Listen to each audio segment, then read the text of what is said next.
Our new government is founded upon exactly the opposite idea. Its foundations are laid, its cornerstone rests upon the great truth that the not equal to the white man, that slavery, subordination to the superior race, is his natural and normal condition. Confederate Vice President Alexander Stephens, 1861.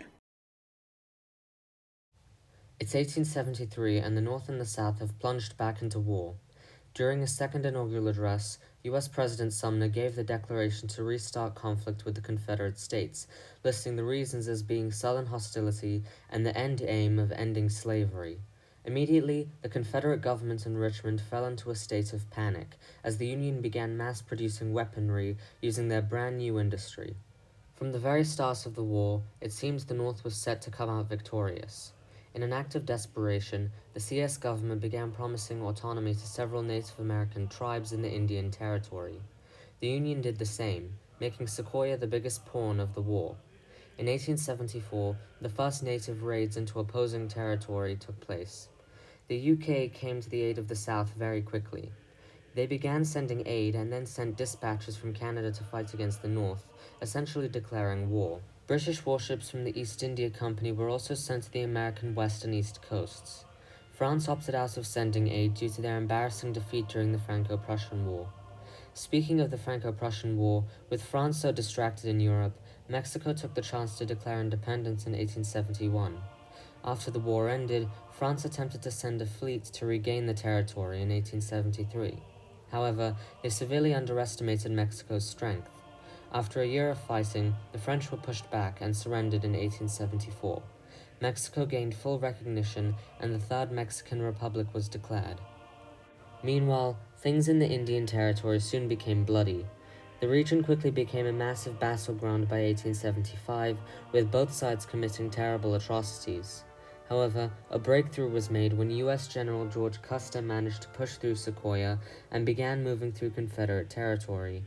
The Union also brought back Secession War General Ulysses S. Grant to lead an invasion into Kentucky, while William Sherman was tasked with leading the invasion of Virginia.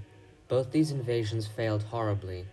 After the Union lost at the Battle of Frankfort in February of 1876, the Confederate Army began pushing them back. President Sumner fired Grant a few months later. The Confederacy soon began utilizing one of former President Robert E. Lee's war plans made before he died against the North. This plan was named the Kentucky Plan. Soon, mobilized Confederate forces began pushing into Ohio via Virginia and Kentucky. Within mere weeks, they reached Lake Erie, cutting the U.S. in half. Riots immediately broke out in Washington, D.C. as U.S. morale took another blow. The British Army also managed to push into New England. In the U.S. election of 1876, Sumner tried to win a third term, but the Republicans instead decided to nominate Montgomery Blair, who lost against Democrat Theodore Fitz Randolph. By the time 1877 rolled around, most of the Northern public wished for peace with the South, as the hope for revenge became more and more of a pipe dream. Despite public opinion, Randolph's administration decided to continue the war. The U.S. Army became exhausted by 1879. The CS Army exploited this exhaustion and made a final push out of Virginia, capturing the U.S. Capitol in Washington, D.C. for a second time on February 2, 1880. And with that, all remaining support for the war fizzled out. Randolph lost by a landslide in the 1880 election against James A. Garfield. Like McClellan before him, Garfield agreed to surrender to the South as his first act as president. U.S. General Sherman surrendered to C.S. General Johnston, and the Sequoia War officially ended on June 25, 1881, in a Confederate States victory. The terms of the following Treaty of Austin signed after the war were embarrassing. The U.S. was forced to give up the Arizona and the Indian Sequoia territories to the Confederacy. The Confederacy also took a small portion of Southern California and Nevada. These areas were then combined to make the new Confederate state of Stuart. Finally, northern Maine was annexed into Canada, and the Union was forced to pay war reparations to the South. Across the city of Richmond, celebrations erupted, with Southern President Lane addressing the nation. The South has pushed through once again, and the Lord continues to smile down upon our endeavors. We shall continue to show the Yankees that they cannot tread on our land, and that we will defend our Confederacy until the very end. Confederate President George W. Lane, 1881. Shortly after the end of the war, while in a train station, an insane man named Charles Guiteau made an assassination attempt on US President Garfield. Luckily, the bullet missed Garfield, and Guiteau was arrested and executed soon after. Throughout the 1880s, the US economy flew down the toilet. Unemployment was rampant and infrastructure was low. The image of the Republican Party also began to falter due to the outcome of the Sequoia War. The South was also beginning to witness their fair share of problems. The war left them in a lot of debt, which they spent the decade trying to pay off to Britain and France. In 1887, the cotton trade slowly began to collapse and then completely failed in 1888, leading to the CS invading Haiti to prove their dominance and make an attempt to distract the populace from their issues. Under the presidency of Rufus Cobb, the CS also tried to shift their economy in favor of industries by building more naval ports in Mexico and Florida. Also forgot to mention, in 1884, they claimed a piece of territory on the West African coast, and during the scramble for Africa, the CS managed to keep this territory as a Confederate colony. They named this colony Fredonia, and built a new city as its capital named Leestown after Robert E. Lee. In 1889, things went completely south, literally, when a massive slave revolt took place, starting in Mississippi and then spreading along the river to Louisiana, Arkansas, and Tennessee. The Confederacy had to pull some troops out of Haiti to put down this revolt, which by now had turned into a full-scale war. The majority of the slaves in the rebel army merely just wanted freedom. However, a select few were said to have Marxist ideas and biases, thus giving them a very bad image in the eyes of the CS government. The slave rebels began employing guerrilla tactics. This didn't matter much though, as the war only lasted for 3 months before Cobb sent out a massive portion of the CS army to finish them off. The war ended in February of 1890, with most of the slaves being killed at the Battle of Clarksdale, also known as the Clarksdale Massacre. Those who survived and were captured were all publicly executed, while a lucky few managed to escape north. The CS also managed to win in their war against Haiti, and the country came under the occupation of the Confederate Army. As of now, it appears our partners across the sea in the Confederate States are choosing to resort to primitive barbarism in order to quell their unrest and rebellions. Gentlemen, I'm sure we can all agree that as we dawn upon the 20th century, the practice of human slavery is an outdated and frowned upon institution, and we shall do what is necessary to preserve our stance. British Prime Minister Robert Gascoigne Cecil, 1890. The rest of the world, especially Britain and France, was horrified at this barbaric handling of the rebellion, and President Cobb became viewed as a monster. In no time, Britain and France began threatening to place embargoes on them. The CS panicked, and began doing as much as they could to prevent this from happening. At first, they attempted to go for economic reform through industrialization so as to distance themselves from the practice of agricultural slavery. When that failed, a convention was held in Richmond. In the convention, a deal called the Compromise of 1890 was signed, followed by a full constitutional amendment allowing slavery to be voluntarily abolished by the states. In May of 1890, Arkansas became the first state to abolish slavery, followed by Sequoia and North Carolina. By September, slavery had been abolished in all southern states. Well, almost all of them. Texas and Mississippi were the last 2 states to abolish it in 1891. This sudden act of emancipation was met with fury by many plantation owners. Only a month after the end of slavery, a new organization called the Ku Klux Klan was founded for the purpose of making the lives of newly freed slaves hell, and lynching cases went up between 1890 and 1895. The CS government wasn't much help. With the passings of the Separation Act of 1892 and the Howard's Fence Act of 1893, they began to implement a series of new laws prohibiting African Americans from entering certain places and mixing with white people. This was the beginning of segregation in the South. Segregation wasn't only being done against African Americans, however. In the states that used to be northern Mexico, Spanish-speaking natives were beginning to be increasingly marginalized and separated from their white overlords in an attempt to cleanse out the population. And black Haitians living in Haiti weren't doing any better under military occupation. By 1893, the Confederacy began to view the African American population as a hindrance to their growth. CS President John Gordon found a way to deal with this issue. In 1894, the CS slowly began transporting ex-slaves to the Confederate colony of Fredonia before making their transportation somewhat mandatory in 1896. In 1895, the CS began making plans to build a canal in the Central American nation of Panama in order to have easy access to the Pacific. However, construction would only start in 1900, and the project wouldn't be completed until 1923. Also, in 1898, the CSA decided to intervene in the Cuban War of Independence, sending troops on the island. A couple months later, while stationed in a port in Havana, a ship known as the CSS Memphis mysteriously exploded, killing all on board. Immediately, the CS government began looking for people to blame. They soon settled on the Spanish. The Confederate States then swiftly declared war on Spain, and after the successful Battle of San Juan Heights, managed to take the entire island. As another show of strength and dominance, the CS invaded and occupied the Dominican Republic soon after. Spain surrendered, and the Confederates got to keep Cuba, which would eventually gain statehood in 1901. Haiti and the Dominican Republic would also be merged to form the state of Hispaniola. The U.S., fearful of Confederate expansion in the Caribbean, seized and occupied the island of Puerto Rico later in 1898. Also in the 1898 CS presidential election, James Fraser became the first member of the new Whig Party to win and become president of the CSA.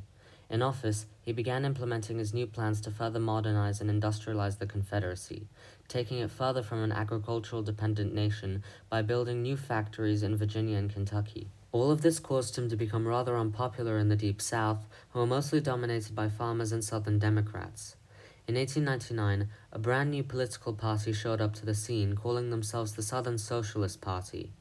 Over the following year and decade, this party began to gain some support across a few southern states.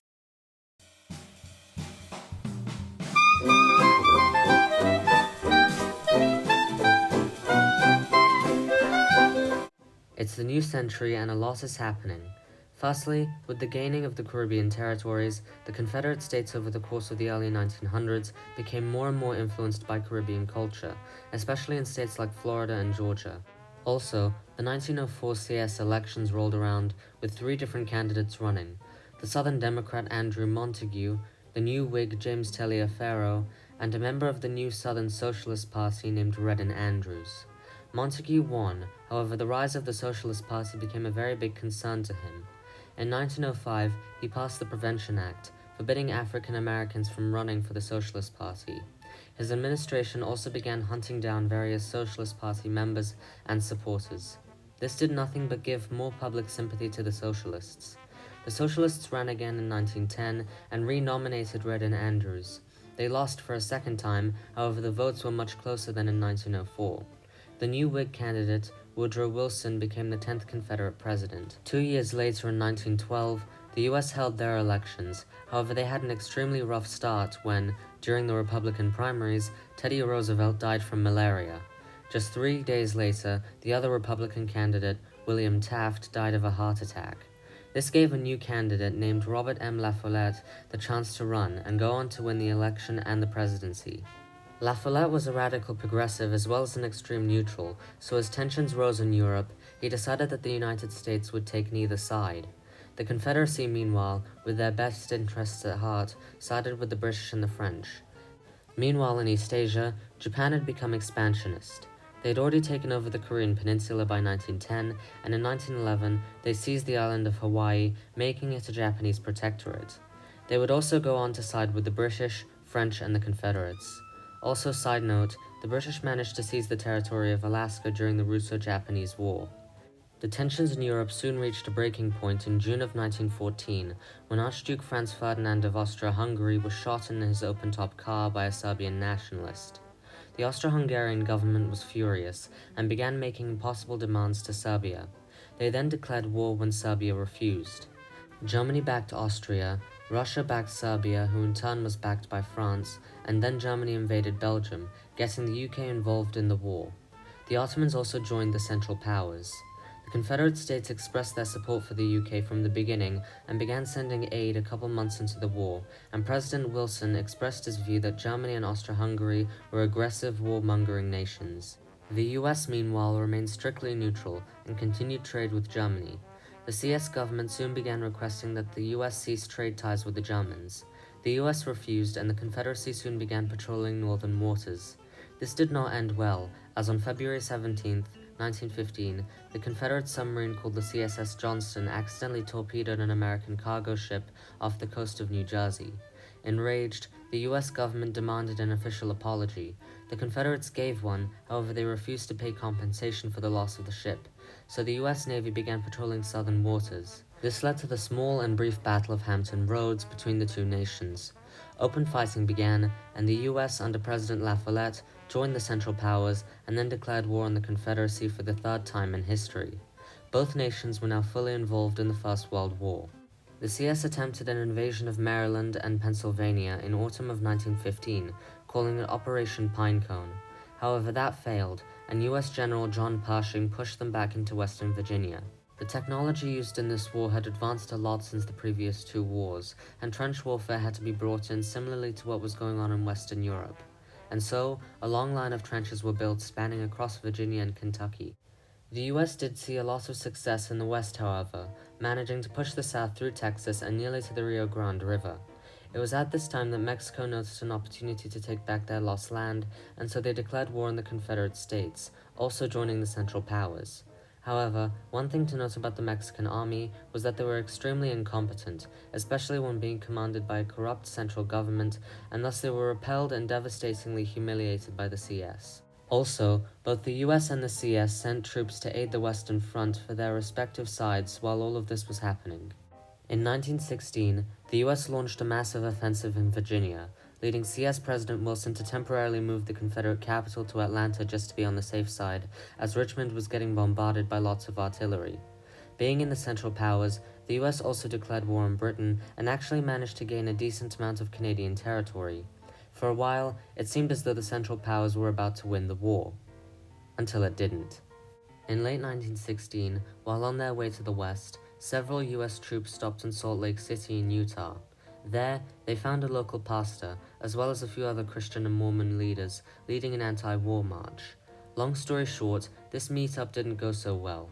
Fights quickly broke out. These fights then turned into riots, and riots led to shots being fired, leading to mass unrest and eventually a full-on uprising in the city. As more and more poor people, pious people, and workers began demanding an end to the war, this rebellion spread across Utah and eventually Nevada and California. Lots of US troops then had to be pulled from the front in an attempt to put down this rebellion, allowing the Confederates to launch their own offensives and counter-offensives in 1917.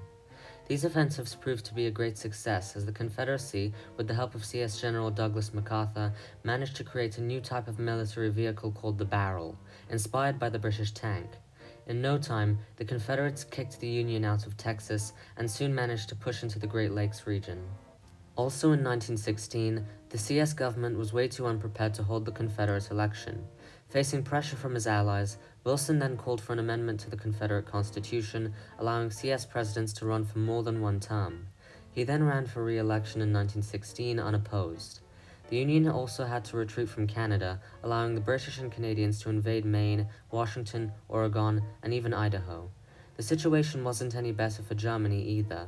Despite Russia pulling out of the war due to a Bolshevik revolution, Germany was still being pushed back by the Entente. Eventually, they surrendered on the 11th of November, 1918. The US kept fighting, however only lasted 4 more months before surrendering in March of 1919. The First World War had ended in an Entente victory. In the post-war Treaty of Versailles, Germany and the US were both forced to pay war reparations and accept war guilt. Germany also had to cede home and colonial land to the French, British, Japanese, Danish, and Polish. Italy annexed territory from Austria, while the rest of the Austro-Hungarian Empire collapsed. The Ottomans also fell to the French, British, and Arabs. In America, a whole different treaty was signed, called the Treaty of Kansas City. There, the US was forced to give the states of Missouri, Maryland, and Delaware, including Washington, D.C. and the territory of Puerto Rico, to the Confederacy. They also had to give Maine, Idaho, Washington, and Oregon to the British Canadians. California and Utah were also given independence, with Utah being renamed to Deseret. From Mexico, the CS annexed the Yucatan Peninsula and the Rio Grande provinces. And as one final up yours to the Mexicans, the Confederates merged and renamed the Rio Grande provinces to the state of Davis. The Mexicans also had to pay war reparations.